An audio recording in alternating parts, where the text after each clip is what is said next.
Well, good morning, ladies and gentlemen. Very pleased with the way the week went. The indicators are back at the strongest level and staying at the strongest level.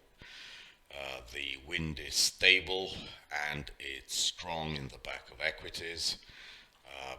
We are about to go into some kind of exponential move through the highs.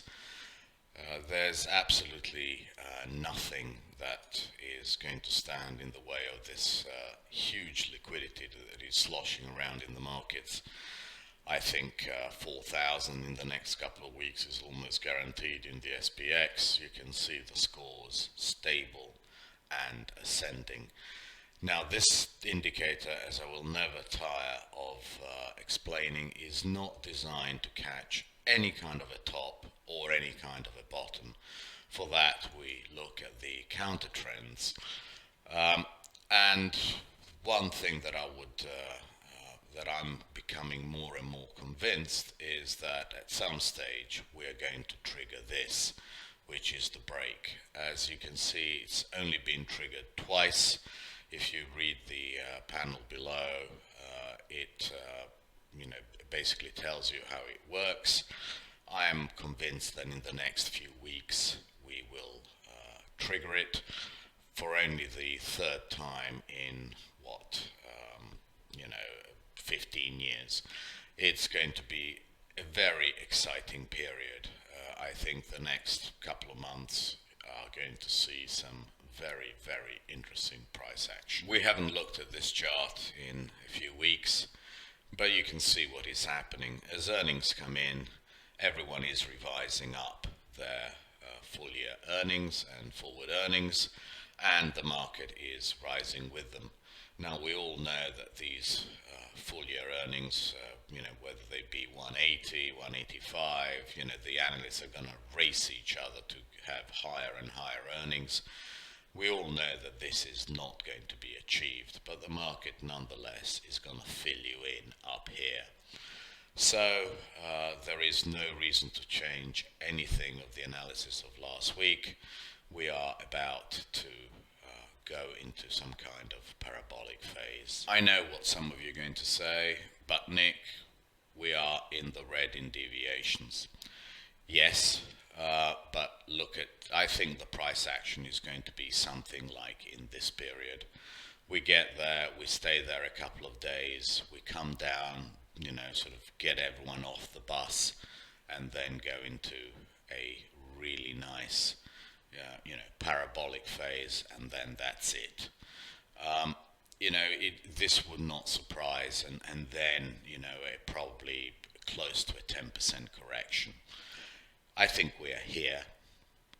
This is what we're seeing, and the top is going to be way over 4,000. 4,100, 4,200, that's the kind of mania that we are going into, and I think it's just pointless fighting it. It's recognizing where we are is the important thing, and the timing is going to be difficult, but it always is. But we know what the bond market is telling us, and that is what we shall look at next. So, what is the bond market saying? This is 2s10s. Beautiful, 3 days of consolidation, a nice little bull flag, bang. We really have to switch to a monthly chart to see where we are.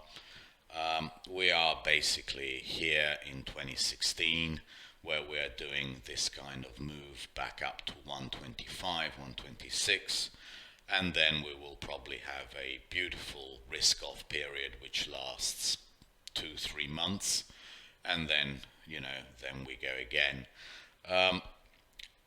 It's almost textbook. There is no let up. The yield curve is steepening. Everybody knows that the Fed is not going to do anything, even though the economy is going to strengthen, and that is just putting fuel, pouring fuel on the fire of a steepening curve. Before we move on to the rest of the US curve, I want to show you just the situation in Europe, just to show you that this is more or less an international thing now. The whole world has a steepening curve. This is the bobble. The bobble might get up to here, minus 60, 61. That's only, 6 basis points from where we are, if that. It just shows you that the situation is much less severe in Europe than it is in the United States. If we look at a chart of the Bund, you will see that at some stage next week we are almost bound to test this minus 39 level, and and then we probably have this kind of a period where we go backwards a little bit, but we are definitely developing some kind of a massive inverse head and shoulders. And when we start breaking to this level, we are going to be here, we're going to be at minus 32 very quickly. So the risk reward in bonds is still, every time there's a 50-point rally in the futures, you just buy puts, because it's going to go at least another 100 to 150 points lower than where we saw it on Friday. Every single segment of the yield curve in the US is steepening. If we look at the 5/10s, we will see that we are coming into this minus 74 level, which is so important. I'd expect a little bit of a bounce, but you can see that what we are constructing an inverse head and shoulder, a head and shoulders in this case. At some stage the yield curve steepens even more. 5/30s, my favorite here. This is, if we go through here, it's just gonna fall apart. I expect a good few weeks of hesitation, and support at minus 154. I would be shocked if we went through it very quickly. But that is what the bond market does. It basically moves in waves. One period, one segment of the yield curve gets battered, then it stops, then it's followed by the other sectors of the yield curve. So I'd expect tens to start suffering now. And then eventually fives. It's just every single sector that I look at is saying the same thing, steepening. And if we look now at the very important sector, which is the 30s, that'll give us our anchors. The bonds are basically in a textbook bear market. If we look at the hourly chart, this is what I was waiting for. Nice ABC, bang to the 200 hourly line, boom, straight down. I did not expect this on Friday. I thought we'd stay up here because it's a holiday. But the fact that it did this just before a holiday, to me is another sign that we are in a very strong bear market. This is exactly what I said would happen. You'd have a few days of going, stopping people out who got short at ridiculous levels on Friday, and then bang, it just went through. This is the 148.90 level. That's so important. Second week confirmation through it. This now becomes a ceiling. We've left a little gap. We will probably try and retest it over the first few days, but we are basically, there is not a lot of support until we get, first of all, to here, 141.90, 142. That's going to trade over the course of the next couple of weeks, and then we're going to have a period of churning, just around the 140 down to 137 area. That is, another 6 points in the bonds on the downside. and that is what's going to cause eventually the fallout in equities. But first of all, we have to get there. The markets don't react to what is happening, they react to what will happen. I think that once the bonds are here, the pressure will go on to the equities. Absolutely nothing happened last week to change my mind about the dollar. You would have thought that in a period where US rates are outpacing every other rate, the dollar would be strong. In fact, no, it's weak. My analysis, I stand by it. We need a weaker dollar to even hope to get the funding away. And you know, this chart just shows us that we cannot close above 91.01 on the weeklies. Every time we get there, we get smacked back down. Does that mean that we necessarily have to fall apart? No, it doesn't. But what it does say is that the odds of a stronger dollar are much lower than the odds of a weaker dollar. At some stage, this breaks down and we trade at least 88.44, although I'm getting even more bearish, and I think that we'll go through it and go down to 84.50. It's going to take probably a long while. It'll probably happen sometime in the second quarter of this year. You know, this is a period of neutrality for the dollar, which is just trading up and down in a couple of percent range. But that does not change the longer term perspective. The longer term perspective is for a lower dollar. The odds of a lower dollar are actually increasing rather than decreasing all the time. Well, our second derivative of bond yields, of real rates, and the US dollar, called gold, is doing exactly what I thought it would do. It can't even get to resistance around 1870, 1880, and every time it pokes its head up there, it just can't hack it because bond yields won't let it. And as I say, the odds are that this 1764 level no longer holds, and you know, the odds are increasing that we break down to some kind of a level like 1701, 1705. You know, if you draw some kind of a line through here, you might get to, you know, 1660 support, something like that. But I certainly think that it's, because I've showed you that so many times, and I'll show you again the chart that basically says equities followed by gold followed by bonds. So I'm not saying gold is going to completely fall apart because the dollar is holding it up, you know, but really we are going to test these lower levels, which will be great buys for bounces. You know, 1710 over the course of the next couple of weeks should be a very good bounce level for you know, something like 100 points. And eventually I think we probably get to 1658, and that could very well be the bottom of the whole move. But don't get me wrong, gold is definitely a buy on the dips to the levels I've just showed you because of this chart. This is TLT over GLD on a weekly basis. As you can see, and this is why I keep on saying that gold is in the middle between equities and bonds.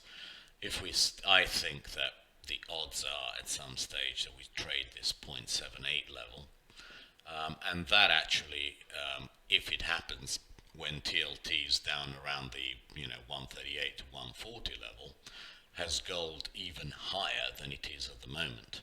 So if you just do, I don't know, 138 divided by 0.78, you get gold 5% higher even than where we are at the moment. So definitely, in that 1700 area, gold is a major buy because GLD down here, there will be a bounce, but it's going to, I think, it's pretty obvious now that gold at some stage trades down to this 0.78 level against TLT.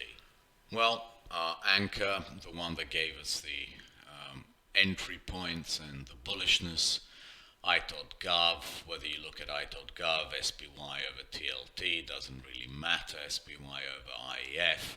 If we look at a daily chart, basically it's gone, it's just getting parabolic. It's going to go quite a bit more.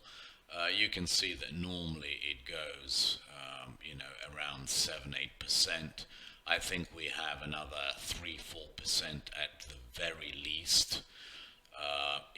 If we look at the weeklies, I think it gets to around the 375 to 390 level.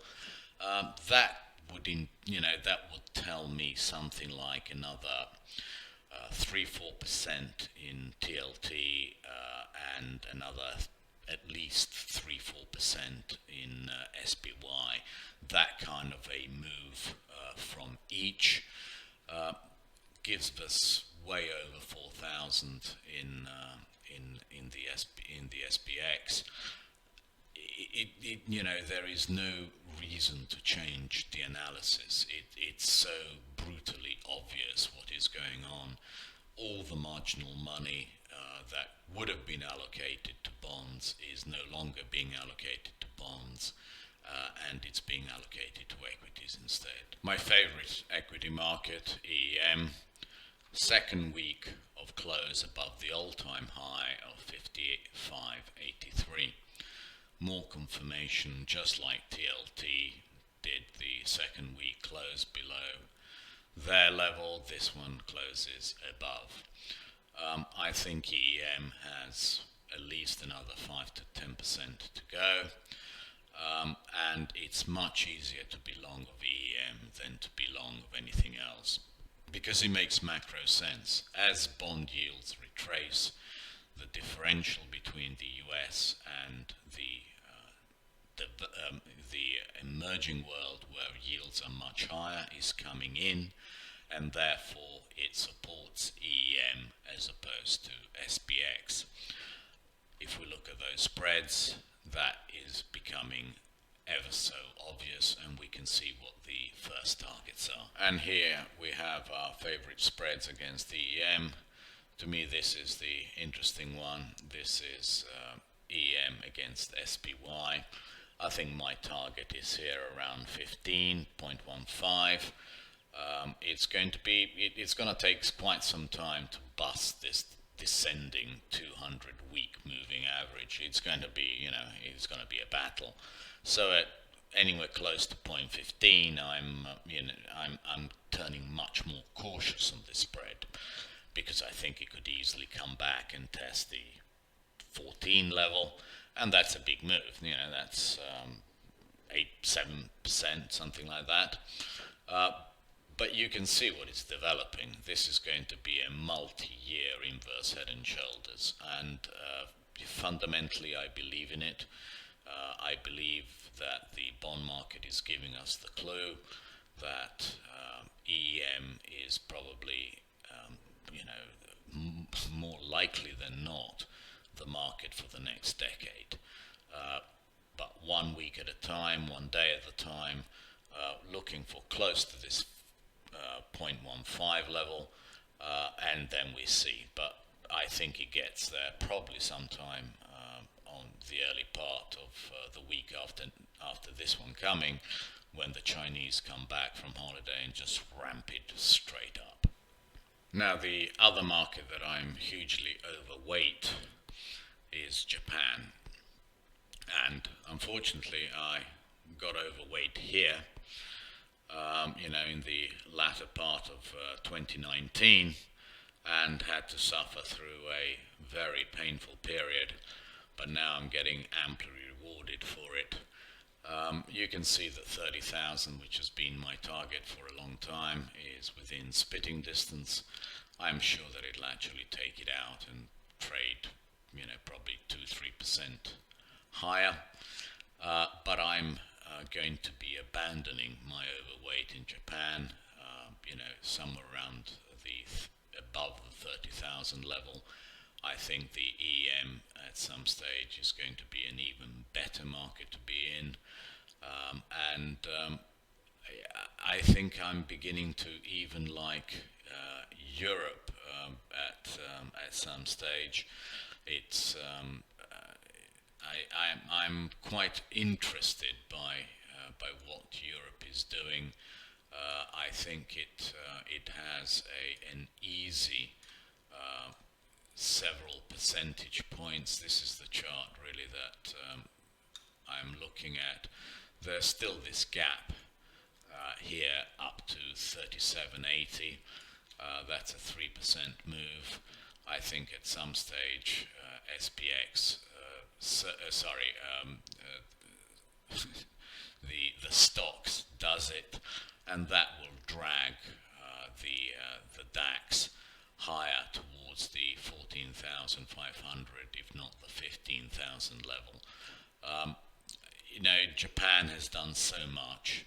I think it's probably time to rotate out of Japan when it gets to above 30k, and put some, a little bit of money, more money to work in EM, and some even in Europe. I am hugely underweight Europe. I haven't had any Europe for a long, long time, and that's been proven right.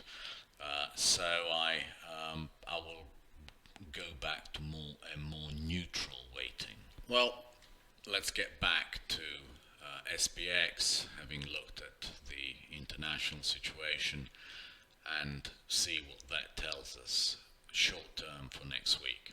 We saw that we are in the red of deviations. We really mustn't expect too much from the market next week in terms of upside.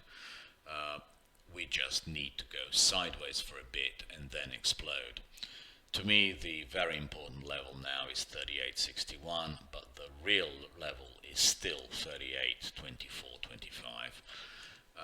While it's above both, and certainly above 38.25, I cannot get bearish. There is, not even short term for correction of 1% from those levels. There's absolutely no reason. This is beautiful trading, in time and in price. Why fight it? I just don't understand people who want to get bearish too quickly. On a daily basis, the market is doing absolutely nothing wrong. Absolutely nothing wrong. It's staying above support. It's using the moving averages as support. There is absolutely no reason to get bearish. This is the one that at some stage, the weekly, at some stage this will become worrying, because it'll start trading above the weekly Bollingers and above the monthly Bollingers. It's where it's been for a while, and it'll be above the daily Bollingers, and that will finally trigger the break of the counter trend that I told you about.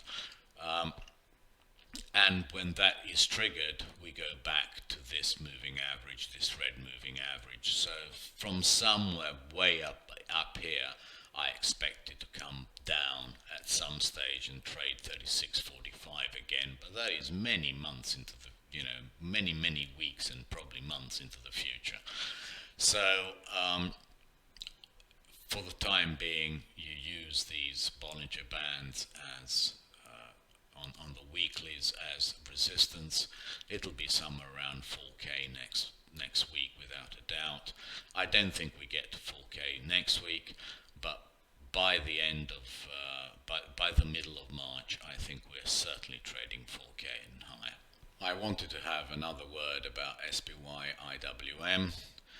I'm very pleased that I recognize that the momentum is just too strong.